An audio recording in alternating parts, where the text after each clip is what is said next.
Pues ya estamos en pleno tiempo de la Pascua, aunque usted no lo sienta, pero ya está muy cerca la fecha. El próximo domingo es Domingo de Ramos y la próxima semana ya es la semana de la Pascua. Entonces es importante que tengamos presente estas fechas. Son mire, le prestamos mucha atención a la Navidad, pero no sé por qué no le prestamos la misma atención a estas fechas cuando son de suma importancia. Y se lo dice alguien a quien le gusta mucho la Navidad, pero lo que sucedió en esta fecha partió la historia del hombre. Sí, es muy bonito recordar el nacimiento de Jesús, pero es por su muerte que estamos aquí y por su resurrección. Y es importante que le demos su lugar y su espacio a estas fechas. Son buenas fechas para compartir, aunque mucha gente se quiere ir a la playa, ¿no? Pero lo más importante de este tiempo es ver lo que se hizo por nosotros. Y hoy vamos a hablar de la causa principal por la que tuvo que tener lugar el sacrificio de Jesús, y por eso nuestro mensaje se titula Por cuanto todos pecaron. Y acompáñenme a Romanos capítulo 3, versículo 23.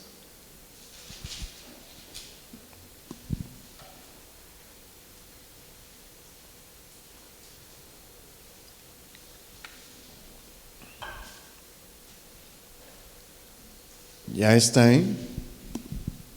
Dice Romanos capítulo 3, versículo 23. Por cuanto todos pecaron y están destituidos de la gloria de Dios. Este es uno de los versículos más populares dentro del protestantismo, en el protestantismo.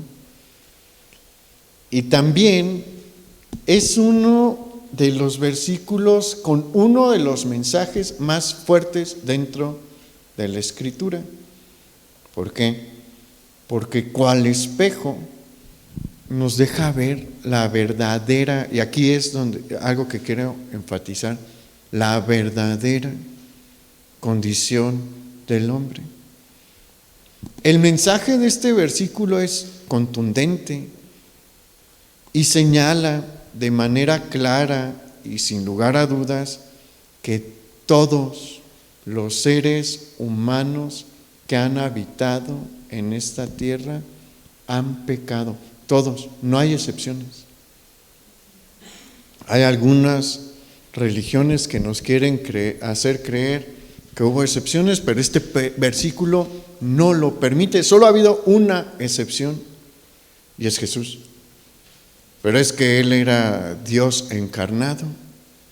Él desde su nacimiento se nos mostró que era distinto a nosotros porque Él venía sin pecado. Pero todo el resto, todos pecamos. La palabra todos de este versículo, por cuanto todos pecados, esta palabra todos, es de suma importancia. ¿Por qué? Porque se está utilizando, y aquí es bien importante que prestemos atención, para formular, hacer un juicio universal, es decir, una declaración que abarca a un todo, no a una parte, no a la mayoría, a todo. ¿Qué es el todo que está abarcando este juicio universal? La raza humana, los descendientes de Adán, la casa de Adán. Y Una vez que este versículo nos ha dejado clara cuál es nuestra condición, nos señala la consecuencia de nuestra condición. ¿Y cuál es esa consecuencia? Que todos estamos destituidos de la gloria de Dios. No ha habido un ser humano en la tierra que no esté destituido de la gloria de Dios. Todos, absolutamente todos. No cabe uno. Si es ser humano o fue un ser humano, hombre o mujer, pecó de acuerdo a este versículo y está destituido de la gloria de Dios, salvo una única excepción, que es Jesús, nuestro Señor Jesús, porque es el único que ha andado en esta tierra, que ha sido al mismo tiempo Dios y hombre. Todos los demás somos simples seres humanos, o fueron simples seres humanos, hombres y mujeres. Él es el único que ha sido Dios y hombre, y solamente Él no pecó. Pero todos los demás estamos o estuvieron en esta situación.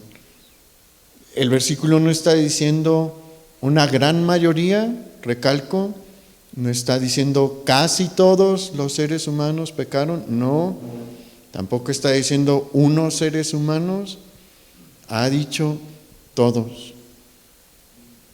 Es algo que debemos de tener bien presente. Y este mensaje, esta declaración, es un choque para el ser humano,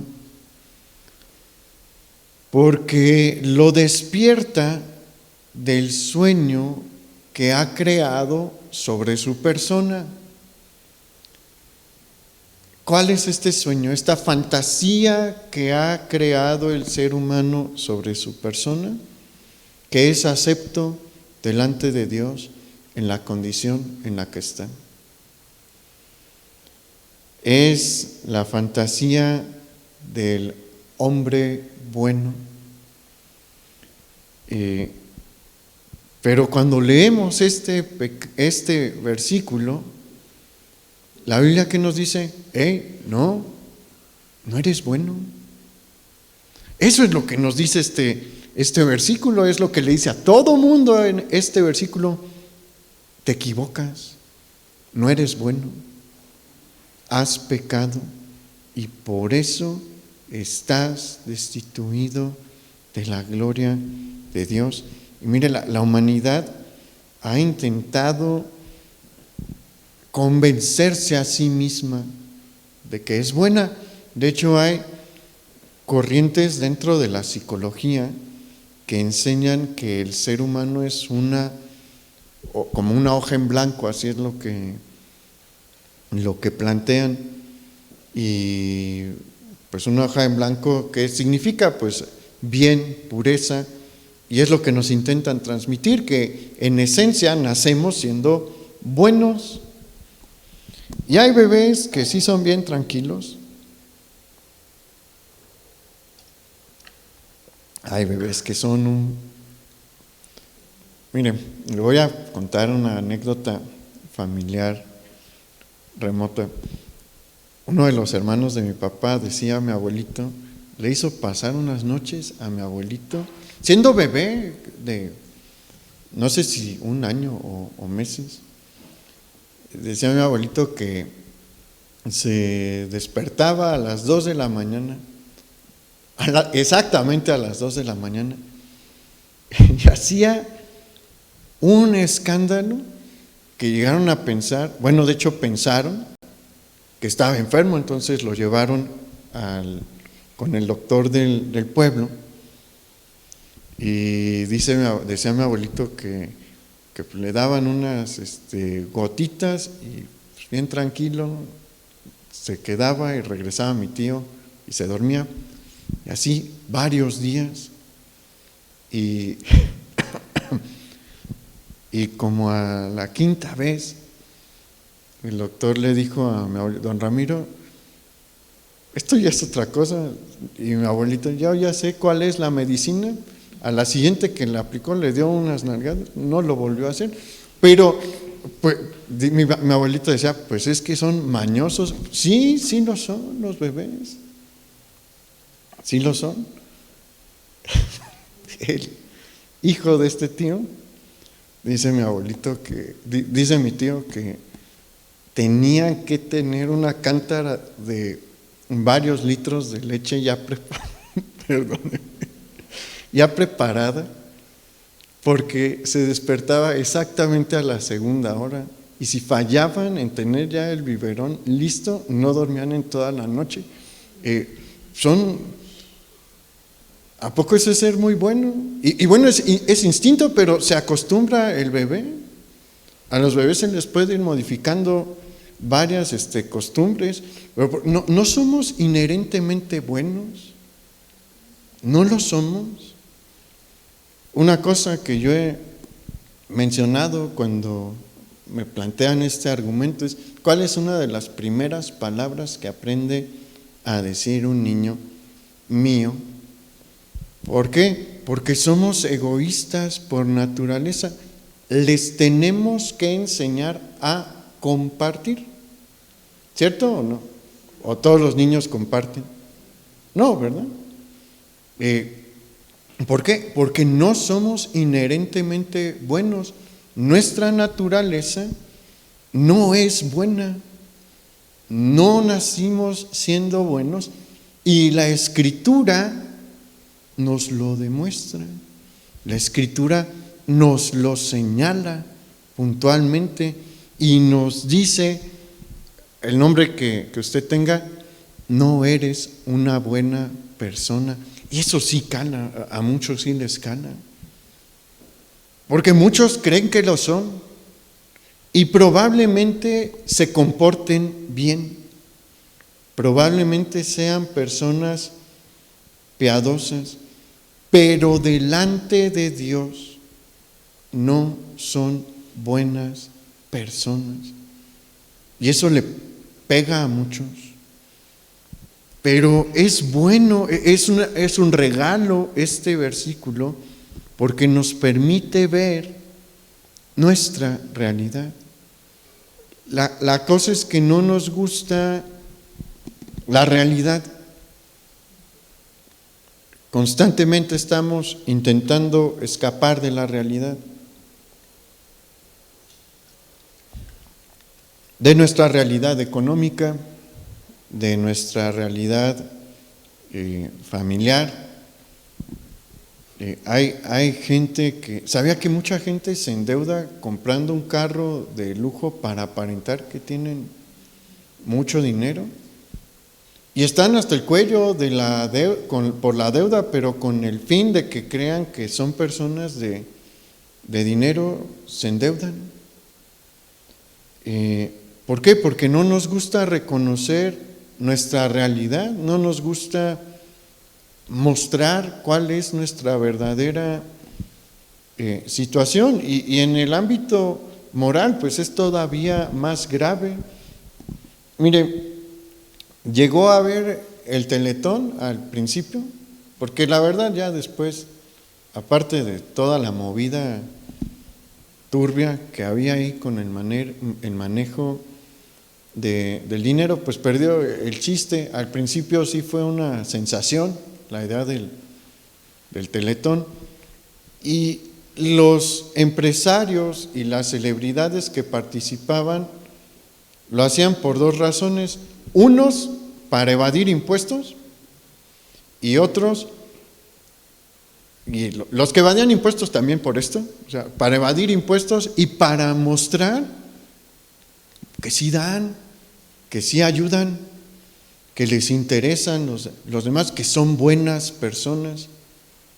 Las celebridades no creo que hayan evadido mucho impuesto, pero era para mostrar que les interesan, que son buenas personas, para decirse a ellos mismos: es que yo di, yo ayudé, soy una buena persona, porque ¿quién da esta cantidad de de dinero. Hay gente que sí lo hizo con toda buena intención, no encierro a todos ahí, y como un verdadero acto de compasión y misericordia, pero muchos no. O sea, generalmente el que da por buena voluntad no lo da a conocer, simplemente lo da. Pero es que, ¿qué queremos? Queremos convencernos de que somos buenas personas, pero este versículo no nos deja.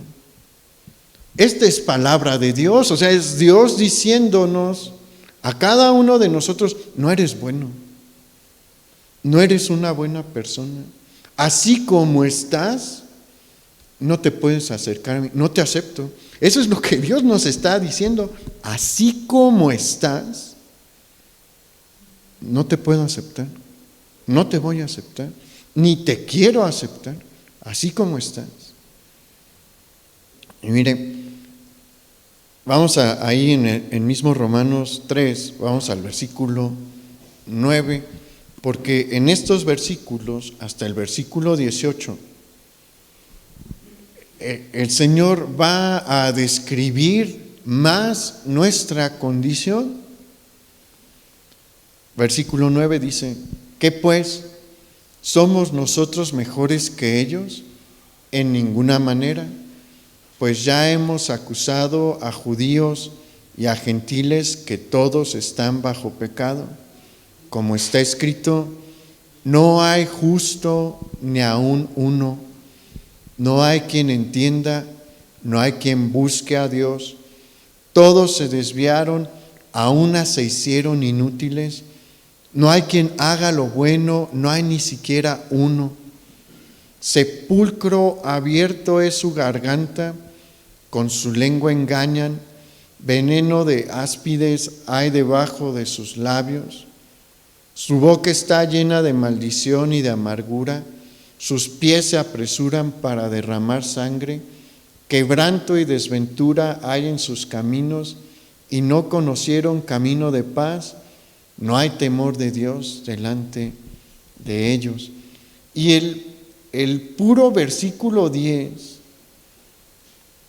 es increíblemente fuerte, porque resalta una verdad evidente a primera vista. Ninguno de nosotros puede calificarse a sí mismo como justos. No somos justos. Delante de Dios todos hemos pecado. Y mire, la comisión, este es el problema del hombre, que no entiende el estándar que Dios ha puesto. El hombre siempre ha creído que puede negociar con Dios. Y desde tiempos antiguos, en otras religiones, se llegó a esta idea, porque, por ejemplo, los egipcios creían que se iban a presentar delante de Osiris y que él tenía una balanza, y en la balanza sus buenas obras, o sea, su corazón justo, debía de ser más ligero que más bien su maldad debía de ser más ligera que una pluma que estaba del otro lado. Si era más ligero, pasaba al otro mundo, si no, le tocaba ir al castigo. Y la idea que trae es que, pues, si tus obras buenas son mayores que tu mal, pues la armas, ¿no? Pasas. En la iglesia católica que se enseña, igual, que tus buenas obras deben de superar por mucho a tus malas obras. Y si lo haces, pues te va a abrir ahí Pedro en la puerta y vas a poder pasar. Pero es una concepción equivocada que incluso los mismos judíos el día de hoy tienen. Los judíos siguen creyendo que ellos se van a salvar por sus buenas obras. Pero es una concepción equivocada de lo que Dios demanda de nosotros. El estándar establecido por Dios para la justificación por medio de las obras es grandísimo, es inalcanzable, es imposible de alcanzar. Dios sí estableció un sistema para salvarse a través de las obras, sí, un sistema imposible de lograr. ¿Por qué? Porque la ley de Moisés está integrada por 613 mandamientos. Hay partes históricas y muchas otras cosas, ¿no?, en la ley de Moisés. Pero toda la ley de Moisés contiene 613 mandamientos. Estos 613 mandamientos deben de ser obedecidos con completa exactitud, en acto, y aquí es donde empieza la dificultad, en acto y en pensamiento. Dos áreas, no es nada más una, son dos áreas. Durante todos los días de nuestra vida. La falla en uno a lo largo de toda la vida descalifica instantáneamente. Vea el caso de Adán. Adán no mató, Adán desobedeció. ¿Cuántas veces desobedeció? De adolescente, no se vaya a su infancia, de adolescente. ¿O pensó en desobedecer? ¿Se acuerda el dicho mexicano que dice: estoy sentado, pero por dentro estoy parado? Lo mismo. A eso es a lo que se refiere el cumplimiento de la ley de Moisés. Esa actitud de decir, pues me siento, pero por dentro estoy parado, ya es una violación de la ley de Moisés. Por eso es imposible que un ser humano cumpla durante todos los días de su vida consciente a plenitud con la ley de Moisés. Nadie lo puede hacer. El Señor estableció este estándar para poderse salvar por obras, para que todos cayésemos en cuenta de que no lo podemos lograr. El versículo 11 nos deja ver otra situación real, que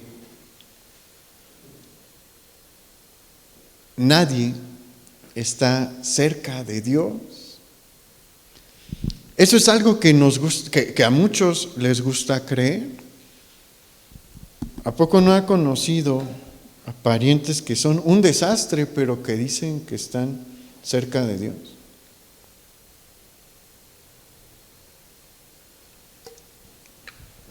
O amigos que llevan una vida terrible, pero que dicen que están cerca de Dios. Es algo que le gusta creer al hombre. Pero este versículo nos dice que nuestra condición actual sin el Señor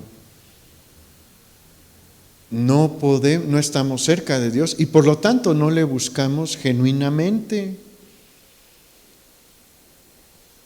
Las personas comúnmente, ¿cuándo buscan a Dios?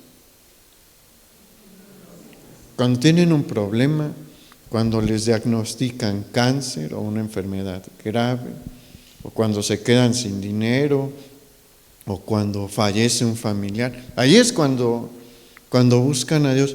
Pero esos son momentos excepcionales en la vida. Pero si los observamos en su vida cotidiana, en su vida cuando todo marcha bien, cuando el sol brilla y cuando tienen dinero en el bolsillo, ¿buscan a Dios? La verdad es que no, la mayoría no. en lo último en lo que están pensando es en Dios.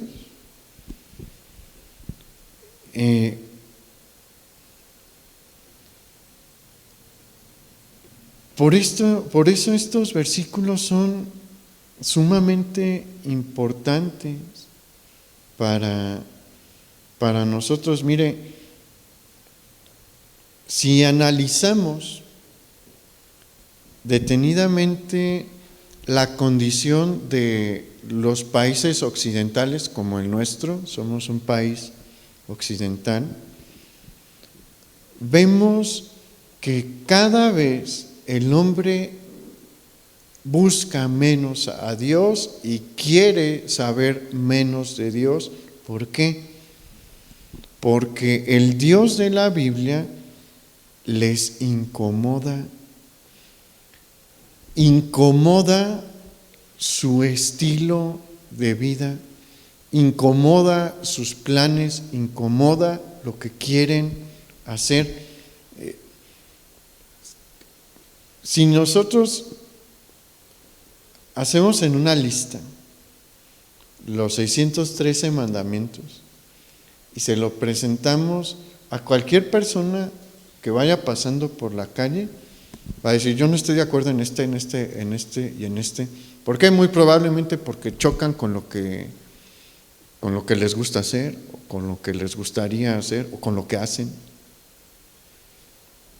La moralidad establecida por Dios, porque aquí es el punto de quiebre, este es el punto más conflictivo que tiene Occidente hoy con el cristianismo, la moralidad. Allí es donde las cosas ya no funcionan. ¿Por qué? Porque Dios tiene una moralidad bien definida, increíblemente bien definida. No se necesita mucho para entenderla. No se necesita ser un genio para entenderla. Pero no le gusta al hombre. ¿Por qué? Porque, sobre todo lo que dice el hombre hoy. El hombre dice hoy que el homosexualismo está bien y que hay que aceptarlo. El hombre dice hoy que se puede disponer de la vida de otros seres humanos dependiendo de qué tan conveniente nos sea, porque mire, ahorita está muy fuerte la cuestión del aborto, que es disponer de una vida humana, pero no se sorprenda porque en Europa se sigue tocando este tema y se va a seguir acelerando. Disponer de la vida de los que ya no tienen esperanza de superar una enfermedad, o disponer de la vida que ya no es útil.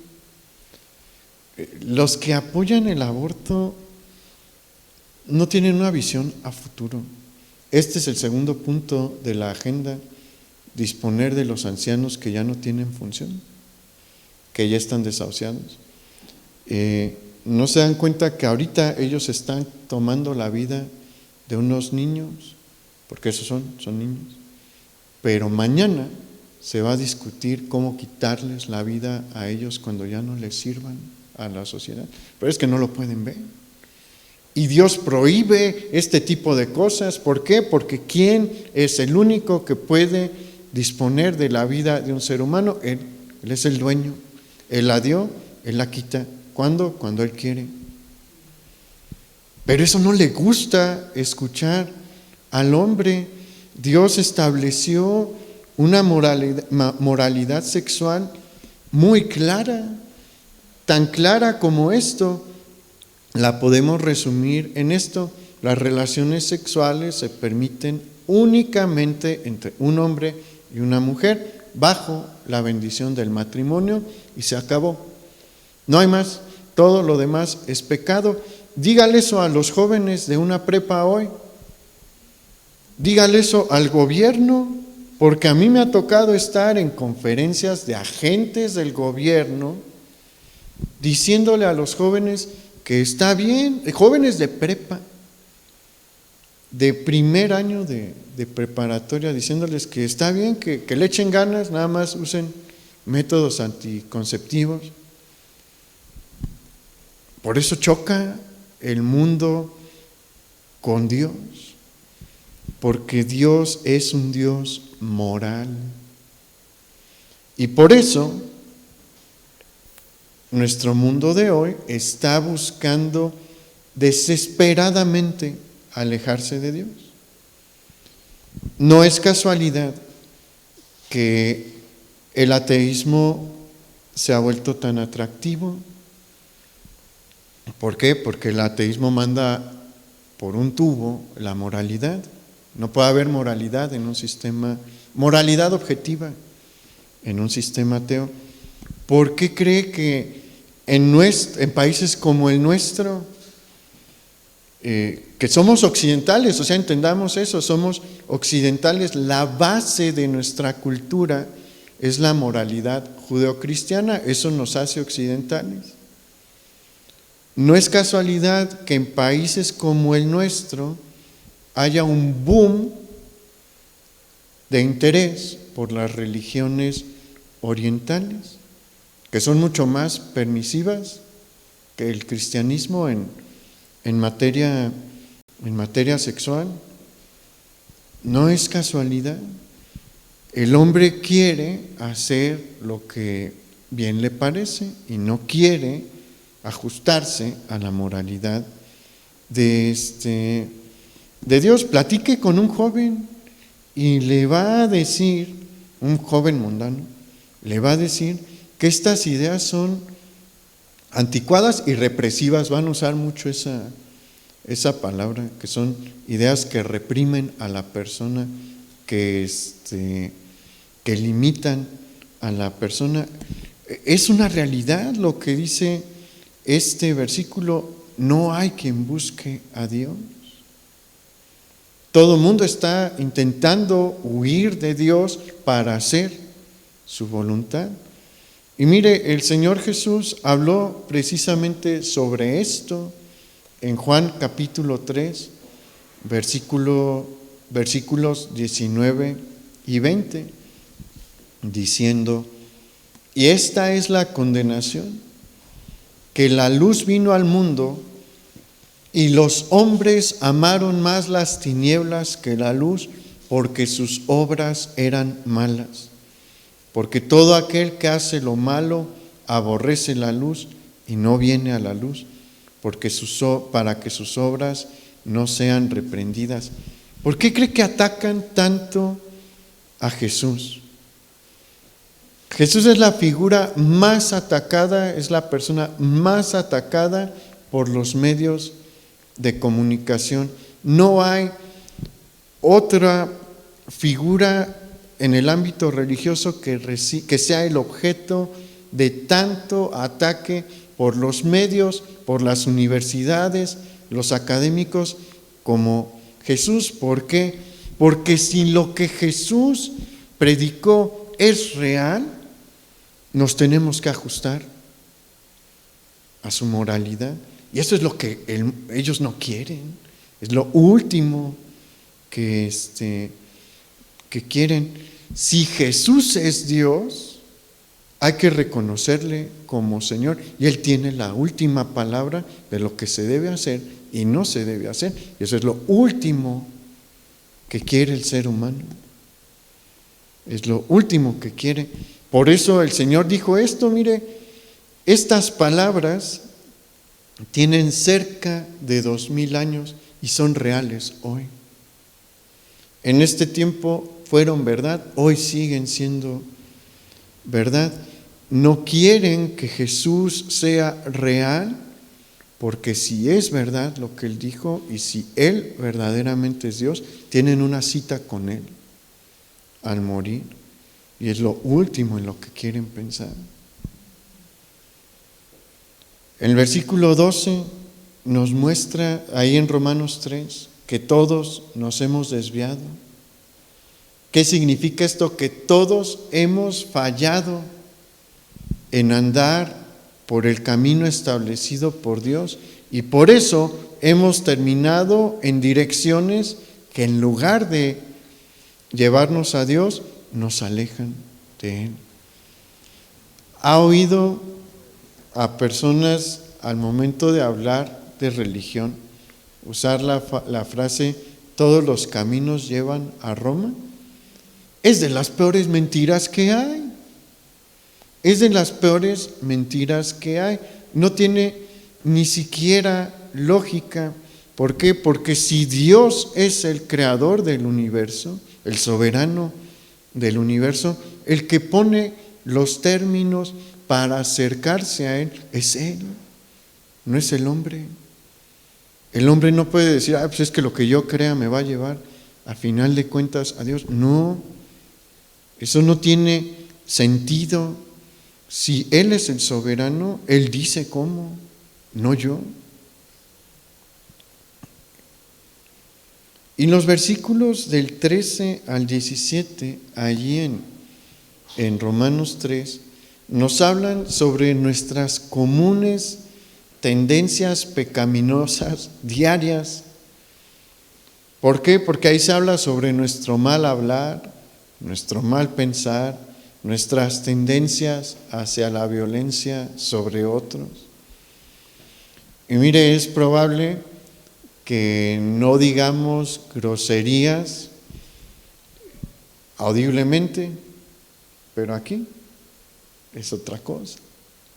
Ahí cada quien sabe lo que hay adentro de sus pensamientos, ¿no? Probablemente no hemos golpeado a nadie y probablemente no lo vamos a hacer, pero aquí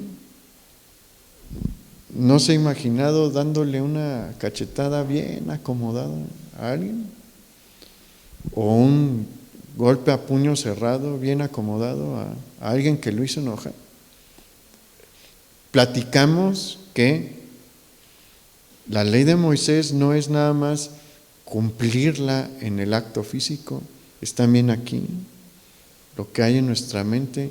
Si se lo imaginó, si vio a la persona que le cae mal soltándole uno, ya pecó. Delante de Dios eso ya fue un pecado. Por eso es que nadie puede cumplir con la ley de Moisés. Y el versículo 18 remata diciendo, no hay temor de Dios delante de sus ojos. Y hoy más que nunca en la historia de Occidente, esta afirmación es real. Nuestro mundo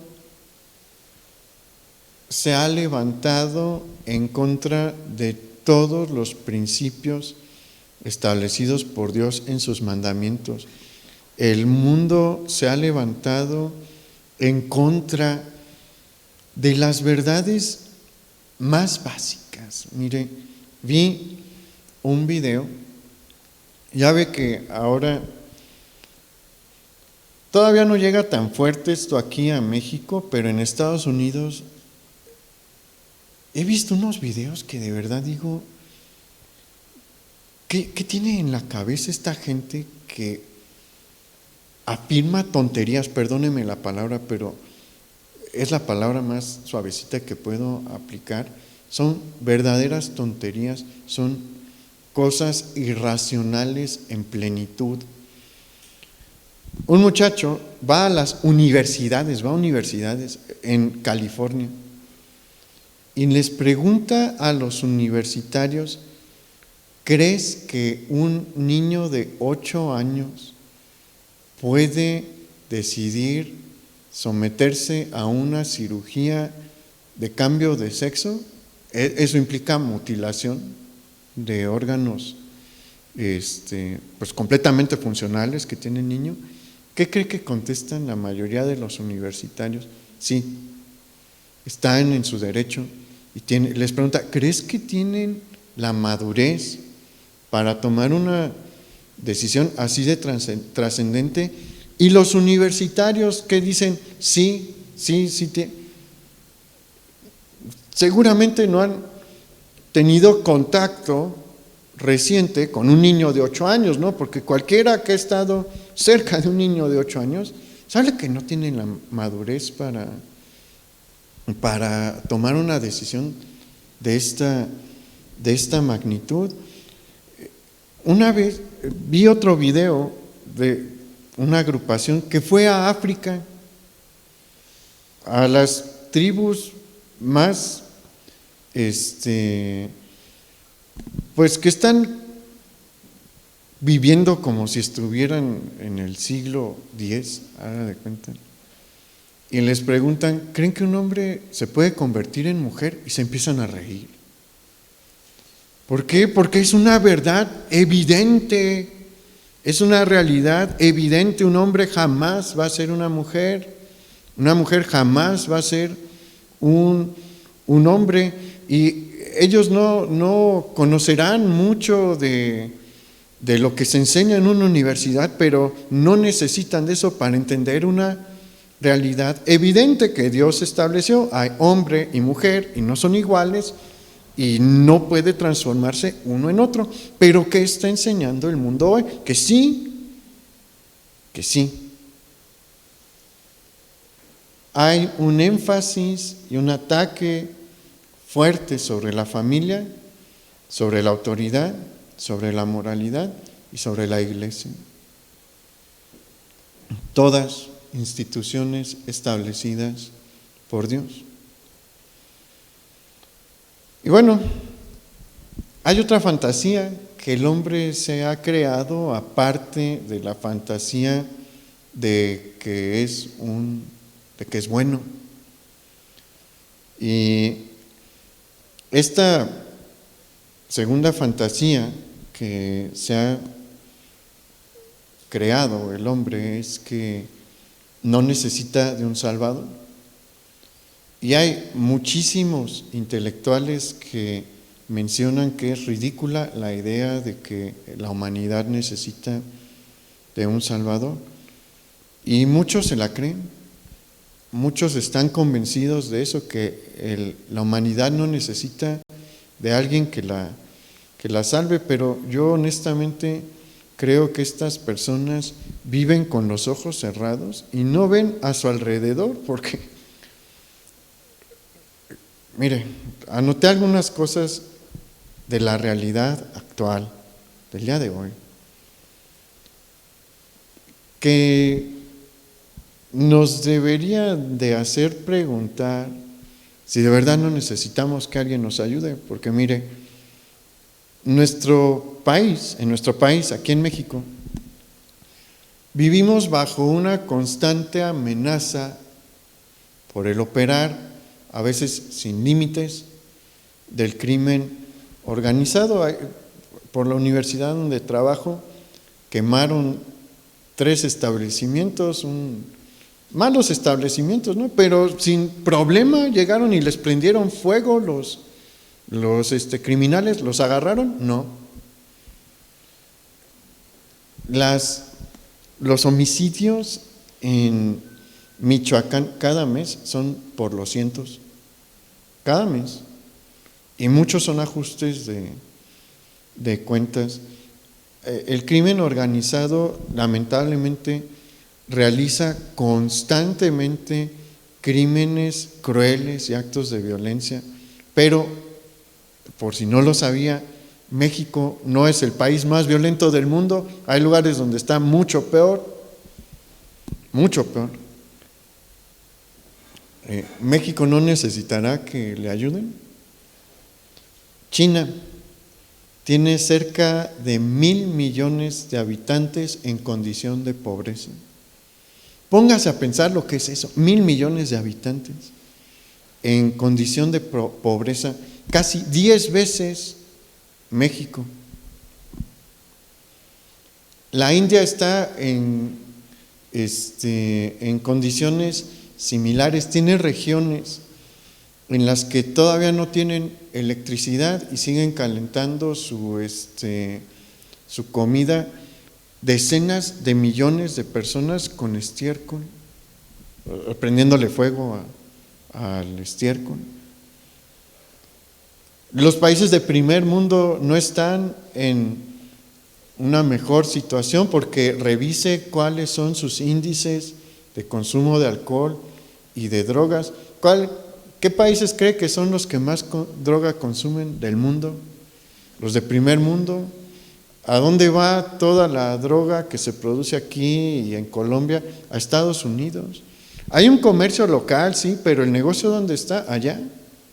El negocio es allá. El negocio es Europa. Aquí pues venden lo más barato, o sea, lo que cuesta se consume allá.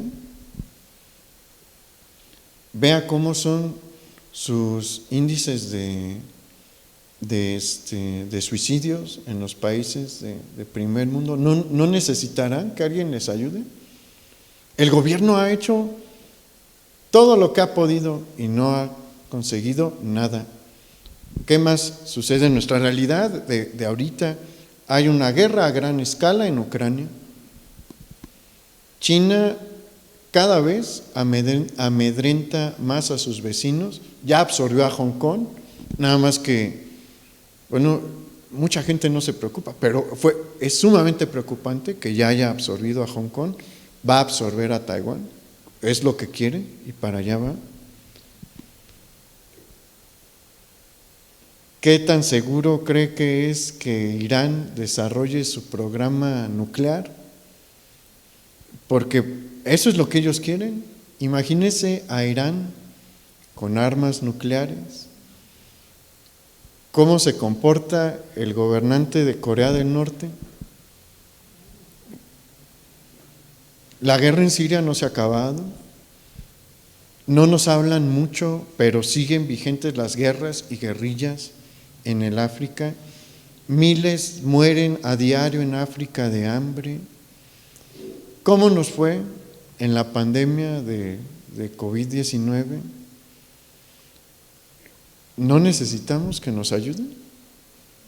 Mire, el mundo tiene hoy una mente increíblemente distorsionada de la realidad. Supo de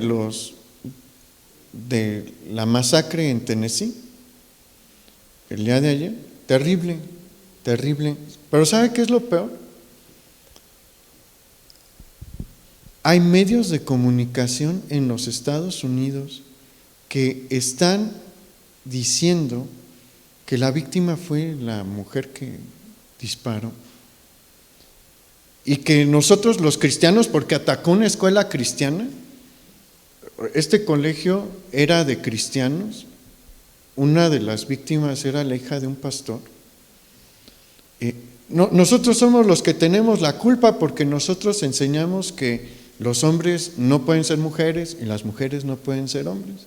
Si fuéramos más flexibles, dicen, estas cosas no sucederían. Vela, a mí me da mucho coraje. Mataron niños. ¿Sabe que una niña murió porque mientras estaba disparando esta mujer, corrió a una alarma de incendio para jalarla y que vinieran los bomberos a atender? Y ahí la vi, pues ahí le dio.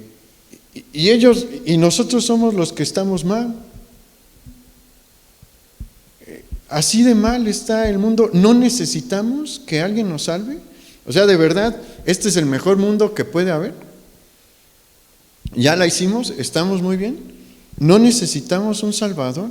Es evidente, cualquiera que vea la historia de la humanidad y que vea lo que sucede en el mundo hoy, no puede llegar a otra conclusión más que no sabemos hacer las cosas bien. Nunca hemos sabido hacer las cosas bien. Adán falló, pronto Caín mató a Abel, pero vea la historia de los grandes imperios, es una historia de violencia, es una historia de muerte. Vea a todas las naciones hoy, es una historia de violencia, es una historia de muerte. A donde hemos ido y a donde hemos recurrido, todo nos ha fallado. Todo. El hombre ha ido a la política en busca de ayuda. Nada bueno ha salido de ahí. Ha ideado un montón de sistemas económicos para disminuir las diferencias y las desigualdades. Ninguno ha funcionado. Creó la disciplina de la psicología y nos tiene más locos que antes. Estamos peor, pensamos más mal, tenemos más adicciones desde que está la psicología, antes de que estuviera la psicología. No ha ayudado a que el hombre mejore. La filosofía, los filósofos que rechazan a Dios, a lo único que han llevado a la humanidad es a la desesperación y a los absurdos. Hemos tocado 1001 puertas buscando una manera de solucionar nuestros problemas y no la hemos encontrado. ¿Por qué?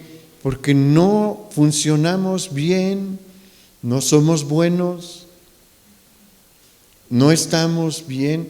Si nos dejan en absoluta libertad, perdemos la cordura. Si nos dicen, haz lo que quieras, de verdad hacemos lo que queremos y tienden a hacer cosas malas. Es evidente que necesitamos de un Salvador. Es evidente que necesitamos que se arregle nuestro problema principal. La política falla, ¿por qué? Porque no aborda el problema principal del hombre. La economía falla, ¿por qué? Porque no aborda el problema principal del hombre. La psicología falla, ¿por qué? Porque no aborda el problema principal del hombre. ¿Cuál es el problema principal del hombre? El pecado. Ese es. Y como nunca se aborda ese problema, nunca se llega a una solución. Pero hay una buena noticia, una muy buena noticia, que un Salvador nos fue prometido y un Salvador se nos dio. Nadie cambia vidas como Jesús, nadie. Mire, Él tiene el poder de transformar una vida en un instante. ¿Por qué? Porque Él toca y trata el problema real. Y sobre el Salvador se nos habló en el inicio de los tiempos, pero en el tiempo del Éxodo se nos clarificó cuál iba a ser su obra. Acompáñenme a Éxodo 11, versículo 4.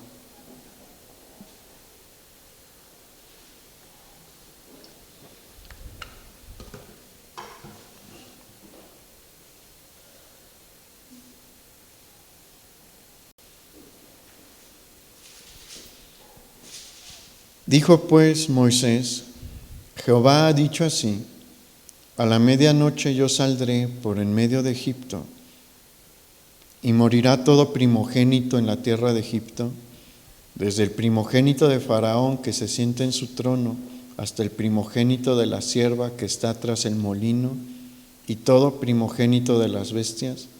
Y habrá gran clamor por toda la tierra de Egipto, cual nunca hubo ni jamás habrá.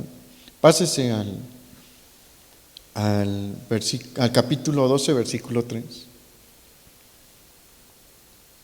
Hablad a toda la congregación de Israel diciendo: en el 10 de este mes, tómese cada uno un cordero según las familias de los padres, un cordero por familia. Mas si la familia fuere tan pequeña que no baste para comer el cordero, entonces él y su vecino inmediato a su casa tomarán uno según el número de las personas, conforme al comer de cada hombre. Haréis la cuenta sobre el cordero. El animal será sin defecto, macho de 1 año. Lo tomaréis de las ovejas o de las cabras, y lo guardaréis hasta el día 14 de este mes, y lo inmolará toda la congregación del pueblo de Israel entre las 2 tardes. Y tomarán la sangre y la pondrán en los 2 postes y en el dintel de las casas en que lo han de comer. Pásese al versículo 13 ahí. Y la sangre os será por señal en las casas donde vosotros estéis, y veré la sangre y pasaré de vosotros, y no habrá en vosotros plaga de mortandad cuando hiera la tierra de Egipto.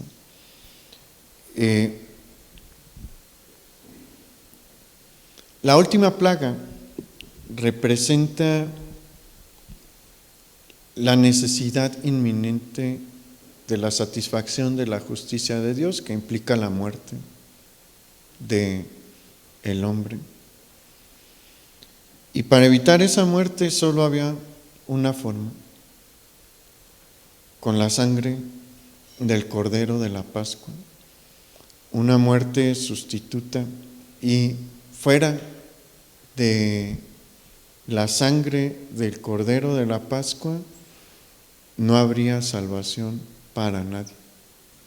No importa cuánto se esforzaron los egipcios por cuidarse. Seguramente varios hicieron lo que pudieron para protegerse y pusieron amuletos seguramente afuera de sus cuartos y en sus casas. Nada les sirvió. ¿Por qué? Porque lo que el hombre puede hacer en sus propias fuerzas es inútil. Lo único que iba a servir y lo único que iba a salvar la vida de los primogénitos era esta sangre sobre los postes y el dintel de las puertas, la sangre de un cordero sin defecto y sin mancha. ¿Qué nos enseña esto? Que la solución para el pecado iba a venir también a través de un sacrificio en el que iba a estar involucrada la sangre. ¿La sangre de quién?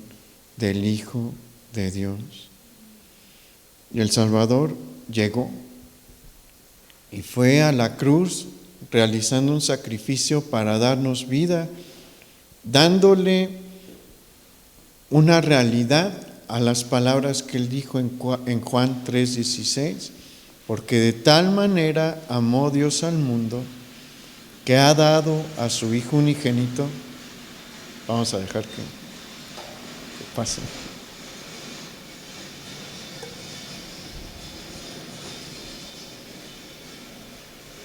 Ahora sí. Dice, porque de tal manera amó Dios al mundo que ha dado a su Hijo unigénito, para que todo aquel que en él cree no se pierda, mas tenga vida eterna. Porque no envió Dios a su Hijo al mundo para condenar al mundo, sino para que el mundo sea salvo por él. El que en él cree no es condenado, pero el que no cree ya ha sido condenado, porque no ha creído en el nombre del unigénito Hijo de Dios. El sacrificio de Jesús es la mayor muestra de amor de parte de Dios para los hombres. Es un sacrificio perfecto, capaz de perdonar todos nuestros pecados, capaz de darnos vida eterna. Pero, ojo aquí, este regalo es condicional. Este regalo requiere de algo. ¿De qué requiere? De que se crea. Solamente aquel que cree recibe este regalo. Pero hay que ser claros aquí. ¿Qué es lo que debemos de creer? Debemos de creer que hemos pecado, que hemos ofendido a Dios y que no tenemos ningún medio en nosotros mismos para ponernos a cuentas con Dios, y que ese sacrificio es lo único que me puede poner a cuentas con Dios. Aquel que cree eso, aquel que cree que ha ofendido a Dios, que no se puede salvar por sí mismo y que el sacrificio de Jesús satisface por completo la justicia de Dios y que a través de él uno es justificado y perdonado, ese es el que se salva. Ese es el que obtiene la vida eterna. Son grandes noticias las que tenemos en este tiempo. Hay un Salvador, hay solución, hay esperanza, pero solo para un tipo de persona, para el que cree. Y es lo que Dios ha puesto en delante de nosotros, en nuestra mesa. Todos hemos pecado, pero todos nos podemos salvar si nos arrepentimos y creemos. Vamos a orar. Bendito Padre, gracias. Gracias por este tiempo tan especial. Gracias porque nos acercamos a el tiempo en el que recordamos tu sacrificio en la cruz. Y duele verte, imaginarte, Señor, en la cruz sangrando por nosotros, pero también nos llena de alegría porque hiciste lo que no podíamos hacer. Pagaste lo que no podíamos pagar. Éramos deudores insalvables. Éramos deudores que no teníamos la más remota posibilidad de pagar. Pero tú pagaste. Y gratuitamente nos ofreces esto, solo nos pides que creamos. Y todavía no ha llegado el tiempo del fin. Todavía no se acaban los tiempos.